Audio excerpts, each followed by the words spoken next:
Les mystères de toi-même qui t'entourent ne peut pas faire des choses mystérieuses qui vont te surprendre. Yes. Un père a la capacité d'opérer des mystères dans ta vie. Amen. Quelqu'un qui te dit il faut prendre ton doigt, tu vas mettre dans l'eau, tu vas boire, tu seras guéri. Et puis tu guéris. Quelqu'un qui te dit il faut aller chez toi, tu prends le savon. Les 4 Carrefour, tu envoies, ils prient, ça va. Tous ceux qui venaient vers toi, eux tous ils ne voient plus la route et puis ils sont perdus. Amen.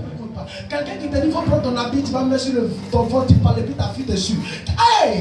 Quelqu'un qui te dit il faut prendre l'eau simple, va te laver et puis tu reçois guérison. Quelqu'un qui te dit il faut prendre l'eau, boire, tu deviens enfant. Imaginez-vous, s'il n'est pas mystique, en d'autres termes, si ce n'est pas un grand mondial, c'est quelqu'un qui peut le faire. C'est Jésus qui prend son esprit pour opérer ce miracle. Il a la capacité de faire des choses extraordinaires. Amen. Est tombé sur elle. Oui. Pendant des années, jusqu'en 2006. Ma soeur est tombée sur elle. Elle dit waouh, ça. Les habits, même son corps, guéri au Père de Milan. C'est pourquoi un prophète est mystérieux. Amen. Matin, on le voit au milieu de nous. Il marche comme tous ces hommes. Mais la nuit, chacun a son voix sacrée. Amen. Nous sommes égaux le matin, mais la nuit, nous ne sommes pas égaux. Hein, mon ami. Yes.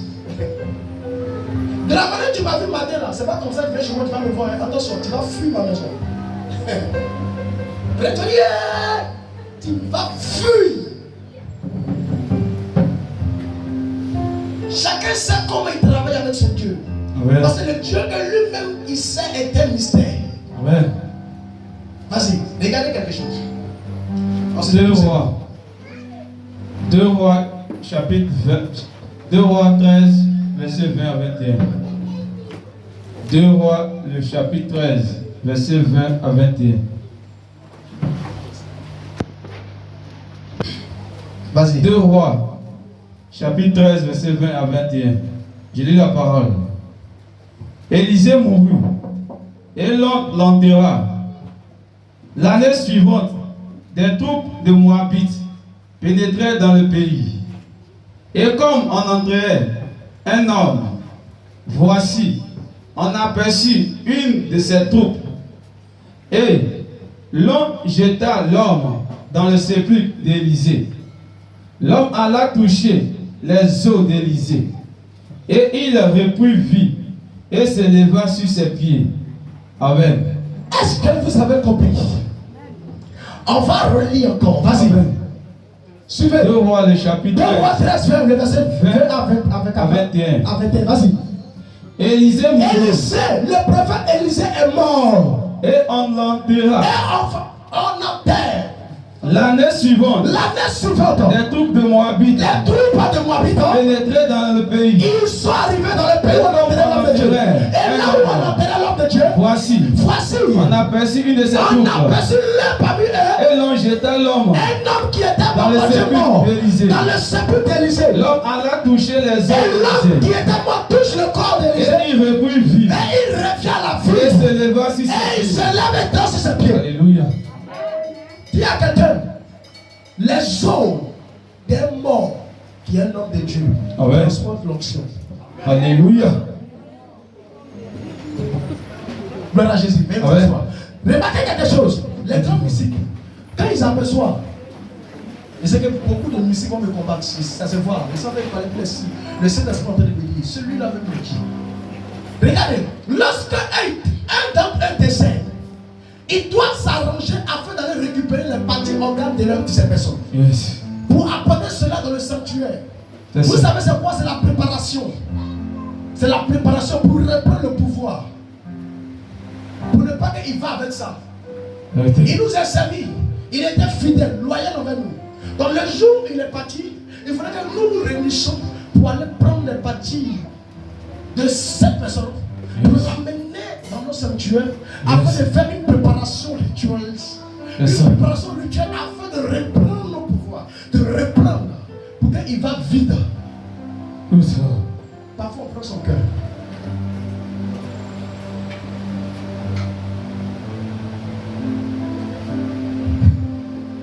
dans son cœur.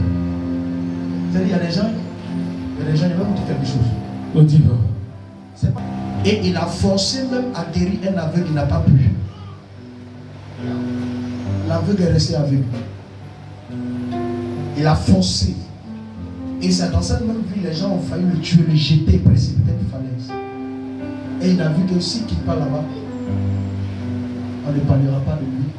Yes. Et l'œuvre laquelle il est venu faire, cela ne va pas être accompli. Yes. Il était obligé de quitter Nazareth. Et sa vie natale pour aller à Nazareth. Pour opérer des grands miracles. Et ça, c'est à Nazareth que Nathanaël a dit. Amen. Bien sûr à Philippe. Amen. Que j'ai vu un homme. Yes. Qui a ramené la valeur à Nazareth. Alléluia. Nathanaël pose la question à Philippe. Est-ce qu'à Nazareth quelque chose de bon peut naître? Question. La question c'est, est-ce que dans la vie de M. Tan, quelque chose de bon peut produire? Si, papa. Est-ce que dans la vie de Madame Tan, quelque chose de bon peut produire? Si, papa. Vous voyez la mentalité que certaines personnes vous qualifient. Est-ce que dans la vie de celles qui a même papa, quelque chose de bon peut produire? Si, papa. Voici la mentalité. Maintenant toi, qu'est-ce que tu dois faire? Tu dois continuer à le suivre. Amen. Et c'est ce que Nathanaël a fait. Alléluia. Lorsque Philippe lui a dit quelque chose de bon, il vient te voir. La question c'est viens découvrir. Amen. Viens connaître le Dieu qui sait. Alléluia. Viens connaître le Dieu qui venait. Yes. On a beaucoup parlé de lui. Yes. On a beaucoup critiqué ce monsieur. Yes. Mais jamais le monsieur a tapé poteau devant une maladie qu'on l'a envoyé. Yes. Non, on n'a pas connu papa, n'a pas pu guérir quelqu'un. Tous ceux qui sont malades, lorsqu'ils viennent chez papa et que papa le parle, il reçoit guérison. C'est pas parce qu'il n'y a pas Dieu ailleurs, mais c'est parce qu'il est l'un de son choix. Amen.